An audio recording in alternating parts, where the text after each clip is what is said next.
incredibly transformative to have music in my life during this pandemic. I have friends who are saying that they're bored, and I just can't even understand that. I have so many composition projects that I want to get to. I have so much music I want to study. I have so many classical pieces that I want to learn, that boredom is the furthest thing from my mind. For me, I have this backlog of music that I've written for my friends, and I just can't wait to hear what they actually do with it when we're out of the pandemic. So we've all had to kind of find our own meaning, because we're not able to do our normal things. But music has been that meaning for me, and I'm just so grateful to have it in my life. So by day, I'm a college professor. I teach classical piano, jazz piano, songwriting, improvisation, things like that at California's Fullerton College. By night, I'm a professional musician. I'm a professional jazz pianist. I perform as a solo pianist and with my chamber project, which is called the Housewarming Project. If you're lonely, just tell yourself that you're not. When things are going good, boy, gin-filled drinks and flowing. And I write a lot of music too. I'm fortunate to have some books published, both instructional books and repertoire books, and I get to write for some really amazing artists who perform my arrangement. Like recently, the opera singer Julia Bullock, who just won Musical America's Artist of the Year. I get to write a lot of arrangements for her and some other fantastic musicians.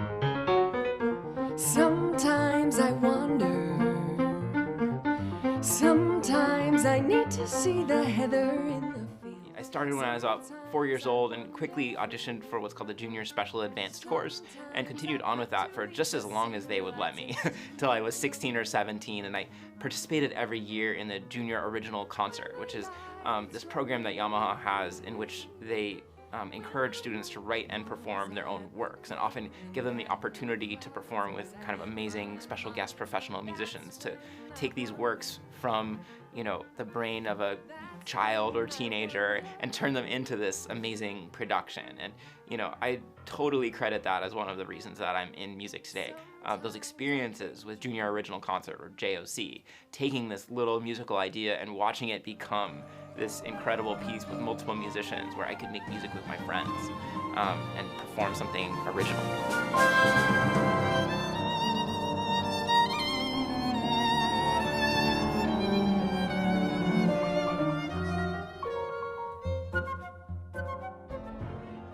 I had so many opportunities through Junior Original Concert to perform in my regional concerts and then in national concerts, and then even twice to go to Japan and to perform in the international concerts. And that just gave me so much confidence to say, wow, I'm being singled out. I could really do this.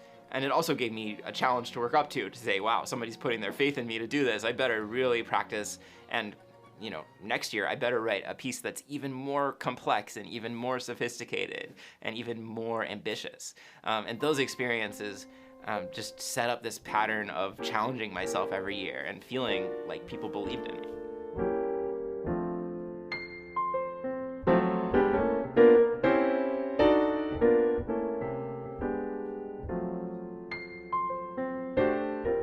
As a college professor, I see students who have had various types of training, and for me there's always so much catch up to do, because as a Yamaha student I feel like I was speaking the language of music from a very young age. Yamaha starts students young, as young as 3.5. They start them with rhythm and with solfege and with singing and with ensemble work, and by the time that I got to be in high school or in college, music was just a language that I was fluent in. And for so many students, even those who have had really good training, even those who have worked and practiced really hard, they're always kind of speaking as a non-native speaker. They're always faking it a little bit. And I'm just so grateful that I was exposed at that early age with all of that great training. I have piano teachers, piano students tell me all the time, I didn't realize that improvising or composing is something that I'm allowed to do, much less encouraged to do. And in my Yamaha lessons, I think I wrote my first composition at age 6. And what a privilege to grow up being encouraged to compose. Honestly, I don't think that I would have followed the path of a musician unless creativity was a part of it, because I just have this kind of restless mind that likes to try different things. So the fact that I had that opportunity in lessons every week was just invaluable to my training as a musician.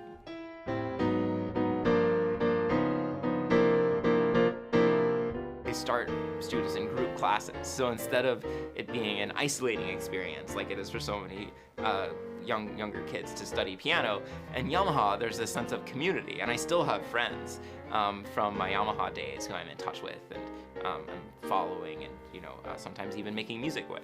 I got to kind of really get to know them, how they think, what kind of music they were listening to, and exchange ideas on this level that I never would have gotten to. I was told very young, I guess, that JOC, it doesn't stand for Junior Original Competition. It's Junior Original Concert. It's trying to put on the best concert that everybody can. So everybody's very supportive of one another, and not only do you get to know the students from around the country, but you get to know the teachers around the country who are also very supportive of one another and are always kind of encouraging you, giving you maybe advice that you didn't get from your own teacher, and just having these experiences that are really unforgettable.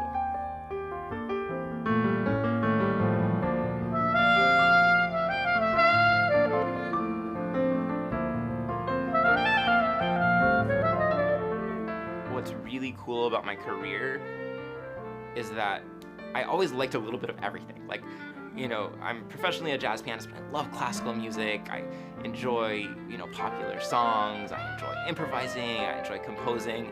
And what has kind of remained consistent from those early days of studying music is that I'm kind of doing all of it a little bit now.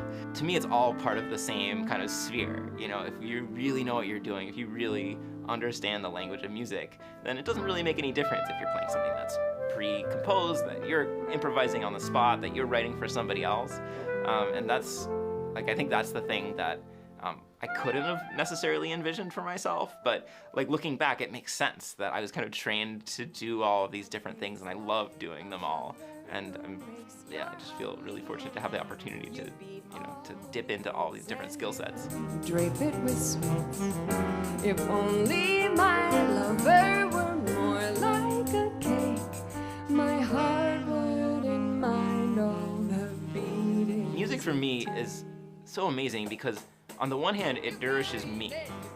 To be creative, to compose, to improvise just gives me so much energy. It gives me so much joy. But the beautiful thing is that music also can be a gift to others, right? To express yourself in a performance and have it really mean something to somebody else, to connect with somebody else's emotion. It's such a gift to be able to give to somebody else. So music is this beautiful thing that the more you give, the more you get, right? It's kind of this beautiful cycle when it's done right.